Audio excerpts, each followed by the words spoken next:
Welcome to Ohio Roots, the official podcast of the Ohio Genealogical Society.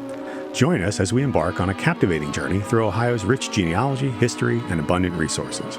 Hosted by me, OGS Executive Director Noel Poirier, this podcast brings you insightful conversations with a diverse array of guests, from OGS members, chapter leaders, and staff to renowned genealogists, historians, and influential figures within the genealogical community. Each episode delves into fascinating topics and captivating stories. So grab your headphones, hit that play button, and join us on this enthralling journey of Ohio's roots. Discover your roots and light up your genealogy. Join us for the Ohio Genealogical Society's annual conference, April 30th through May 3rd, 2025, at the beautiful Kalahari Resort in Sandusky, Ohio. Learn from top genealogy experts, explore groundbreaking research techniques, and connect with fellow family history enthusiasts. Whether you're a beginner or a seasoned pro, this is the must-attend event for discovering your story. Visit OGS.org to register today. That's OGS.org. Let's light up your family history together. OGS, connecting families, past and present.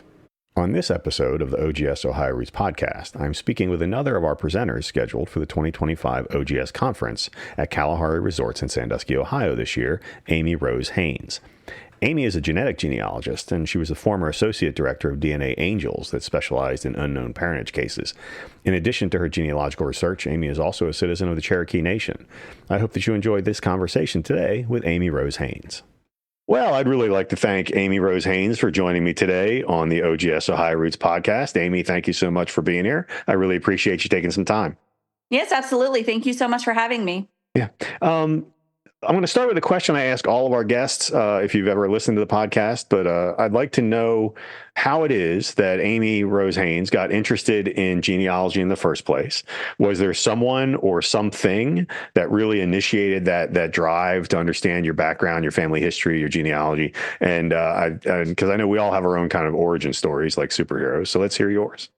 So yeah, I was absolutely always interested in our family history. I had started the family tree when I gave birth to my daughter. Okay. And I was like, I wanted to make sure that she ever asked questions about where we came from, I can give her this family tree. So that's what sparked the family tree part of it. But the genetic genealogy actually was because of my youngest daughter. Okay. So she had presented with some weird, rare, medical issues going on. Nobody knew what was going on with her. She was in and out of the hospital. She would spend a week in the hospital, and then she'd come home for a couple of days. She'd be in there for a week or two and come home for a little while, especially in the winter. So I was like, doctors can't figure this out. They're not giving me any information. I'm not sleeping. My husband's not sleeping. We're not sure if she's going to just stop breathing in the middle of the night. Oh, my. This was around 2014-ish, and 23andMe was on TV, and they were online. They were all over the place touting how they're doing medical research with the DNA. I was like, sign me up. Right. 13 kits later, I've DNA tested so many people in our family line. I'm learning about what all of the raw data, what it means. I'm trying to figure out genetics with medical. This time also, Apple phones had the Apple University type thing where you could download textbooks for free. Okay. So I was downloading textbooks on genetics with the medical field, as many things as I could get my hands on. And my husband and I landed on a diagnosis that seemed to fit her symptoms. Wow. Took it to the doctors. They tested her not once, not twice, but 3 times because they were in disbelief that we had landed on something that fit. And it was positive all 3 times. Yeah. And so I was like, well, I have DNA on everybody in the family across 3 generations. Right. What else can I do with this? And my great-grandfather was adopted in Seattle, Washington in 1920. I was like, let's see if this helps figure out who his birth parents were. Yeah. And it did. And that's what sparked the genetic genealogy bug for me. It was game over. I was hooked since then. Right. Well, let's talk about that a minute, because one of the presentations you're giving at the OGS conference this year is distinguishing genealogy from genetic genealogy. And I want to point out that lecture particularly is sponsored by Borland Genetics. And we had Kevin Borland on here not too long ago as a guest and had an interesting conversation with him about what he does. So talk to me a little bit about distinguishing between those two for folks so that it's straightforward. Yeah, so you have always been told that the paper trail, the paper trail, the paper trail, that is golden. You have to Hmm. do your proofs of standards when you're trying to prove your family tree, your Right. genealogy. But sometimes that isn't going to be accurate. So if you take the case of my great grandfather who was born in 1920, had we not known he was adopted, because that was usually secret, had we not Right. known that piece of information, my paper trail would have shown that his parents were the Cundy family. That Okay. would have been what my family tree would have looked like. I would have had Amy and Richard Cundy as my great great grandparents, and then their parents, and so on and so forth. That Mm. would have been my true paper trail for my Right. tree. But the DNA, it's not true because he was adopted. He's got a totally different set of parents that were from Norway and from England. Hmm. That is my biological family tree versus my Right. paper trail family tree. So there is a difference between your traditional genealogy and the genealogy that you're proving with your DNA evidence. And you Right. have a whole bunch of people out there. If you look at some of the studies that are coming out, 17 to 20% of people who take a DNA test will find some sort of NPE issue, a not parent expected issue, in their family line somewhere pretty close to them. Mhm. 17 to 20% is a huge, huge number. So when you think about all your paper trail that you've done in your family tree, there might be an issue that isn't Right. truly the paper trail is not going to be fact. It's going to be your DNA. That's going to be Right. fact. So that's what my presentation is, to show kind Okay. of how your paper trail may not actually be correct. It might have to Right. go with the DNA to figure out your true biological family line. Right. In doing that, I mean, in testing, what did you say, 13 individuals in your family or so, what surprises came out of that for you? Not too many surprises came out Okay. because I was already a very nosy person. So Aren't we all? I wasn't super shocked about anything. Yeah. A few secrets did come out, Okay. like my birth certificate father, who I call my daddy, my dad. Yeah. His mom was an NPE. Nobody ever knew Okay. who her biological father was. Nobody cared to know. Hmm. It was just like, whatever it is, what it is. Nobody knows who he is, whatever. I was Right. able to figure out who he was. Okay. And the family line is a prominent family in Ohio, in Northwest Hmm. Ohio, and led back to a judge and all kinds of things. So that was kind of surprising. Yeah. We just kind of left that alone. We've let the family know, hey, we exist, and then we're cool with not knowing you guys. If you don't want to know us, we're cool with that. We're okay with that. But that was one little surprise that came out. But not so much anything else. We Okay.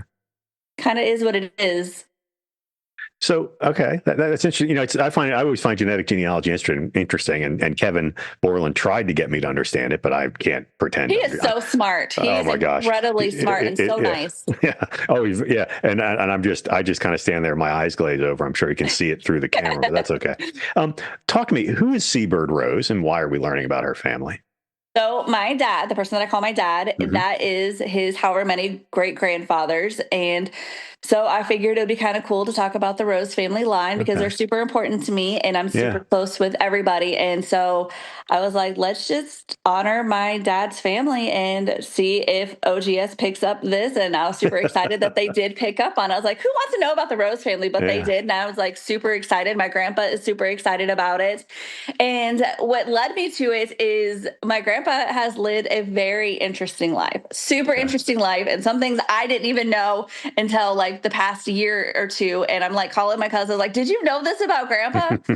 He was kidnapped Oh at my. one point in he was in, I believe, Weston, Ohio, and Okay. he was just asked somebody if they needed help on the side of the road, and they said yes, and they ended up taking him and his car and kidnapping him, and the FBI was involved, and they found him in New York, I believe is where it was, Mm. and this huge thing all over the newspapers.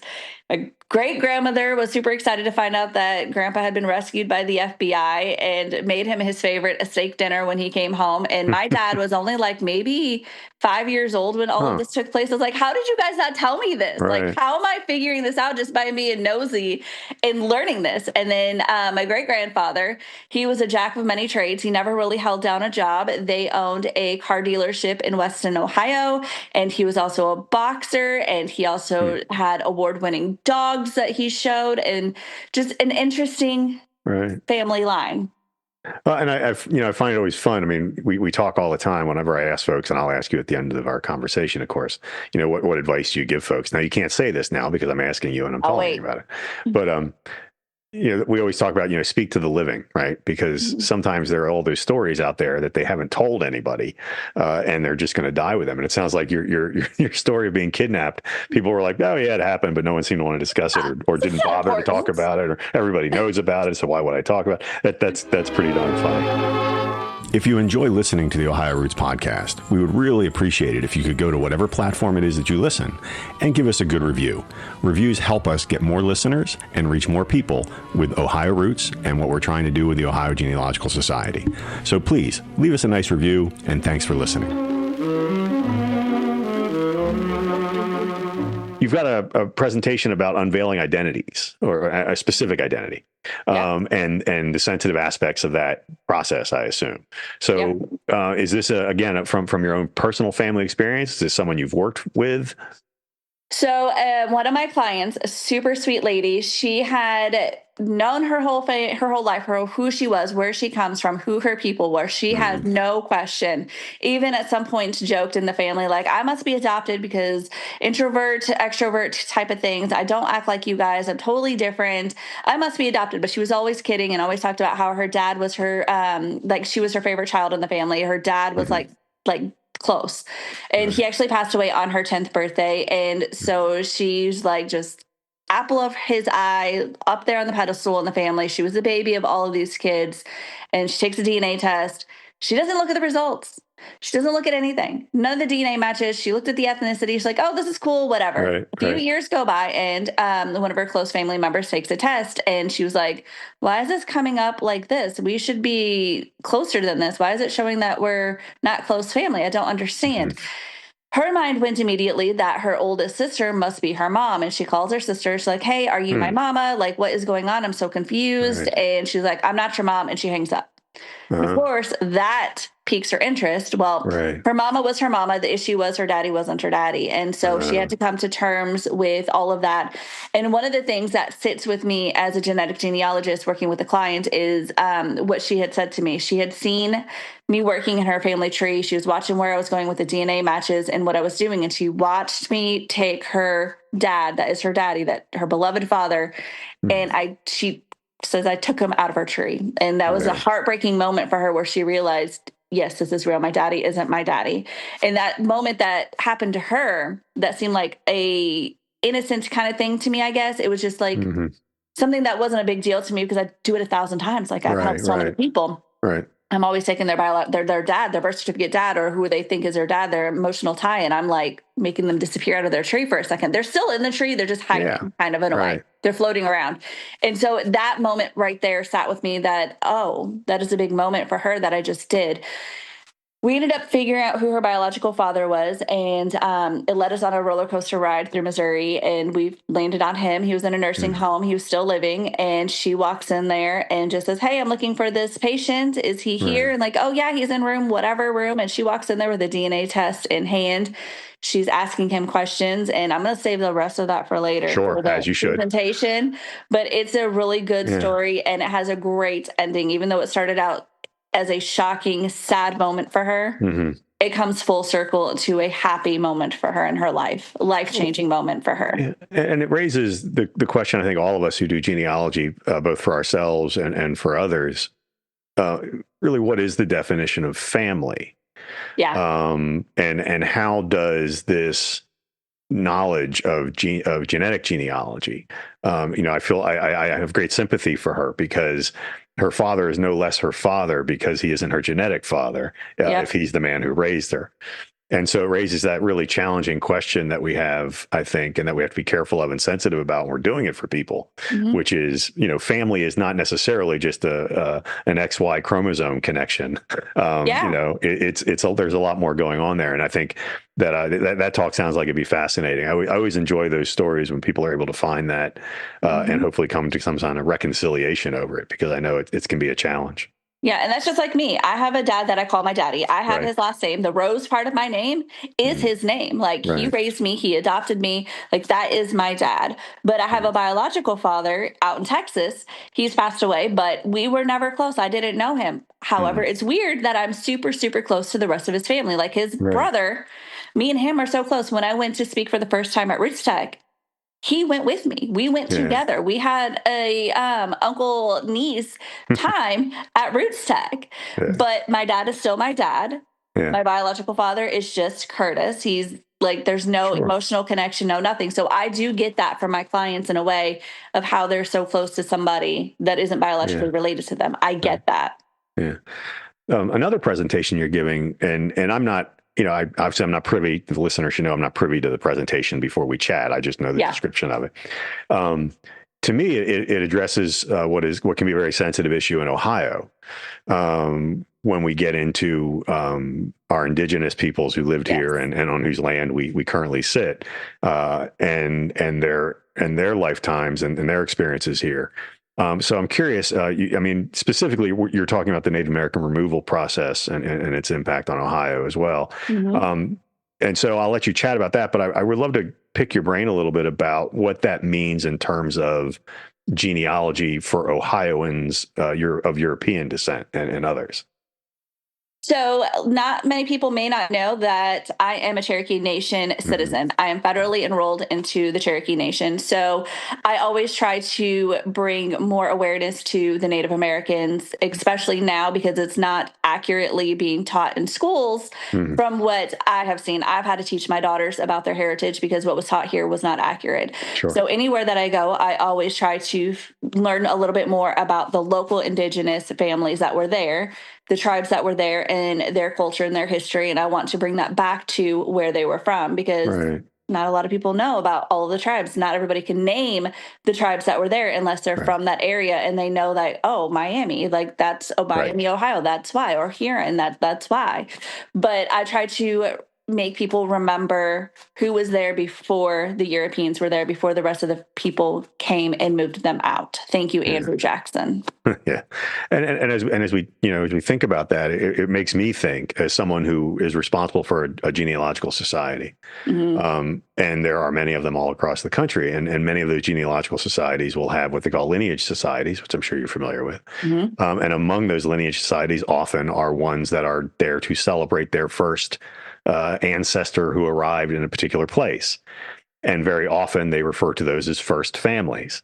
And I'm curious, as a Cherokee member of the Cherokee Nation, how do you perceive or how do you view that idea of Europeans considering themselves first families anywhere in America? Is not very nice knowing that what was done to the Native Americans that were there, the Hmm. atrocities that were done to the people that were there first. Right. You hear about the genocide that came through, and you don't think that a genocide happened to the Native Americans. You're like, oh, that didn't happen here in the Right. United States Right. when it actually did. Yeah. The Native Americans were rounded up and they were beaten or murdered or worse when they Yeah. refused to leave their land. And my tribe in particular, they were rounded up into camps, into Hmm. barricades until it was time for the forced removal. Right. Yes, the Native Americans were a part of that whole treaty process with the government for that forced removal, but it was kind of a thing where you're in trouble if you do it and you're in trouble if you don't, kind of thing. You're either way, you're going to lose out. You're going to lose your land. You're going to be forcibly removed no matter what. So let's try to make a treaty to make this a little bit better on our Mm. people. So it's Sure. a super controversial thing with all of these treaties.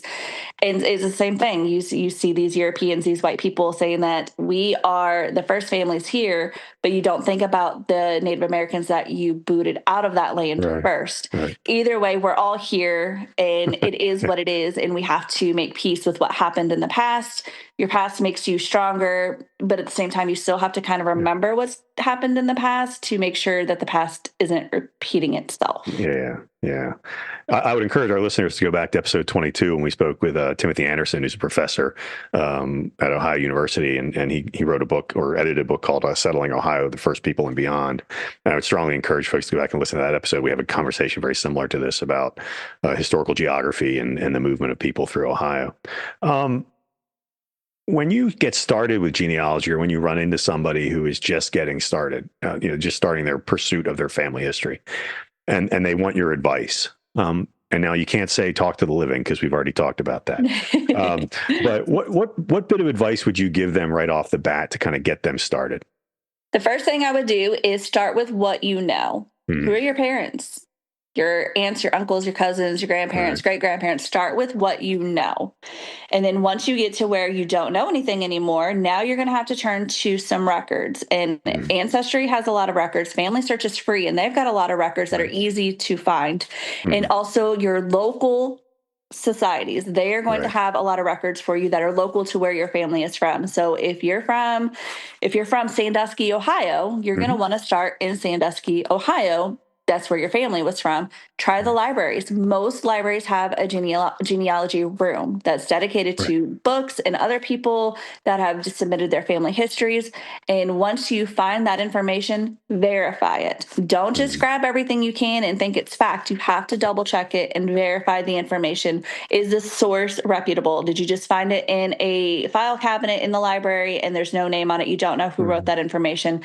Always look to try and verify it. And an easy free way to verify it is through Family Search. All the records pretty much that they have are free to use. And if you've exhausted all your resources there and you can't figure out anything, go do the Ancestry membership. They have a lot of good records and it's easy to navigate as well. That's what I would start out with. Okay. And if you're researching Ohio, for those folks out there listening, I would also encourage you to visit the OGS website and go to our chapter finder. Where our over 80 chapters and affiliate chapters are there.